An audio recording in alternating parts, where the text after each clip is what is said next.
Bonjour à toi, cher investisseur. Bienvenue sur la chaîne YouTube Patrimoine et Fiscalité que j'ai le plaisir de créer, d'animer depuis quelques semaines, voilà, je crois début octobre, à l'occasion de mes 50 ans. J'ai pris l'envie et le pari de réaliser un rêve d'enfant, c'était celui de créer une chaîne YouTube et de diffuser du contenu d'informations juridiques, fiscales, patrimoniales, entrepreneurial, stratégique, à toi investisseur. Alors, je me présente, Renaud Soulier, je suis avocat d'affaires et investisseur. Avocat d'affaires inscrit au barreau de Lyon et investisseur immobilier dans quelques biens immobiliers, également dans des startups et aussi de la crypto-monnaie. Voilà.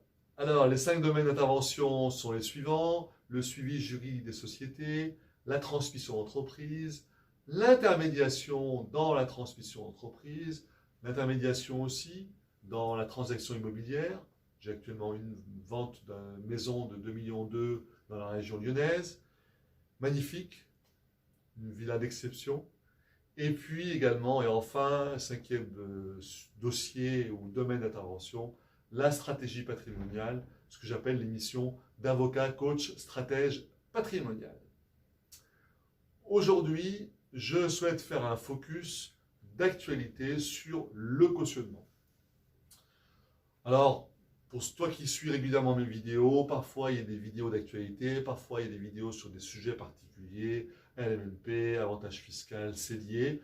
Aujourd'hui, c'est une vidéo d'actualité sur le cautionnement et c'est un sujet très important parce que lorsque toi, investisseur, tu vas chercher du financement, il y a un moment où la banque peut demander bien sûr des garanties réelles, c'est-à-dire sur le bien, soit des privilèges de prêteur de deniers, soit une hypothèque, et puis elle peut demander également un acte de cautionnement. Et cet acte de cautionnement, il doit respecter un formalisme édicté par les articles L341-2 et suivants du Code de la consommation. Et lorsque ce formalisme est respecté, eh bien, les carottes sont cuites pour toi, investisseur, en cas de défaillance.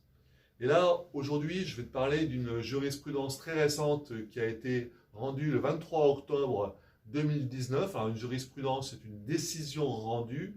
Et là, en l'occurrence, ce qui m'intéresse, c'est que c'est rendu par l'instance suprême, ce qu'on appelle la Cour de cassation, qui le 23 octobre 2019, je te donnerai les coordonnées et les références dans les commentaires de la vidéo.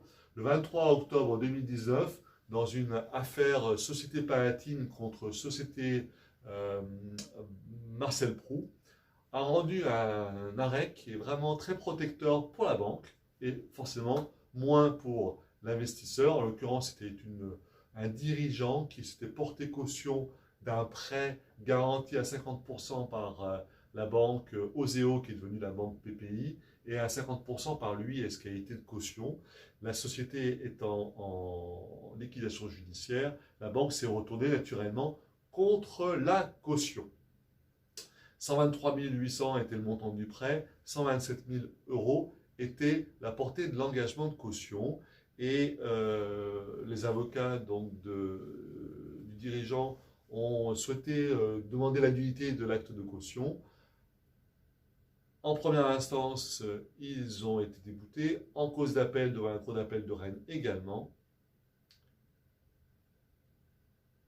Et la Cour de cassation a cassé l'arrêt au motif que le cautionnement donné par un créancier, enfin au profit d'un créancier professionnel, était valablement formé dès lors qu'il respectait les conditions formelles édictées par les articles L341-2 et 3 du Code de la consommation. Alors, je le dis de manière un peu anecdotique, mais c'est vraiment très très important d'être excessivement vigilant sur la protection patrimoniale de ton patrimoine, toi, investisseur immobilier.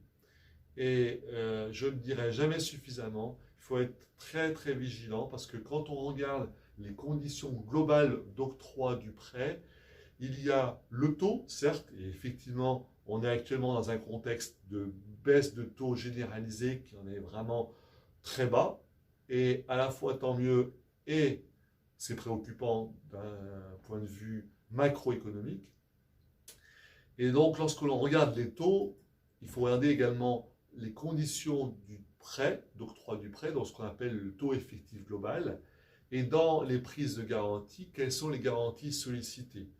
Est-ce qu'il y a des garanties réelles, donc privilège de prêteur de denier, hypothèque? Est-ce qu'il y a des garanties personnelles, caution? Et parfois, j'aime à dire qu'il vaut mieux privilégier un taux légèrement plus élevé, mais avec zéro caution. Parce que au pire du pire du pire, dans le scénario extrême, tu ne peux plus rembourser ta banque. À ce moment-là, la banque a deux garanties réelles. Elle vendra le bien immobilier et elle pourra récupérer, solder son prêt. Et toi, tu seras sorti de l'équation. Alors que s'il y a caution, eh bien, à ce moment-là, la banque a le choix, puisqu'elle a vraiment le choix, bien que ce soit un caractère accessoire, elle a le choix de se retourner contre toi et de te solliciter, alors que tu auras d'autres projets d'investissement immobiliers en cours. Et ça fait toujours un peu tâche lorsque on doit solliciter les concours d'un avocat et partir en contentieux. Alors, là aussi, il y a des solutions, hein, il y a des négociations qui peuvent intervenir en amont d'une procédure judiciaire, mais bon, c'est toujours désagréable et il y a d'autres façons de se prémunir. Quoi qu'il en soit, si engagement de caution il y a un respect d'un formalisme édicté par les articles L341-2 et 3 du Code de la consommation, et si ce formalisme est requis, et peu importe ton consentement, l'acte de caution sera, enfin l'acte de cautionnement, pardonne-moi, sera valablement retenu. Voilà, aujourd'hui le focus que je voulais faire d'actualité patrimoniale, à l'actualité sur l'arrêt rendu le 23 octobre 2019 par la Cour de cassation. Pense à partager cette vidéo pour tous ceux que cela peut intéresser.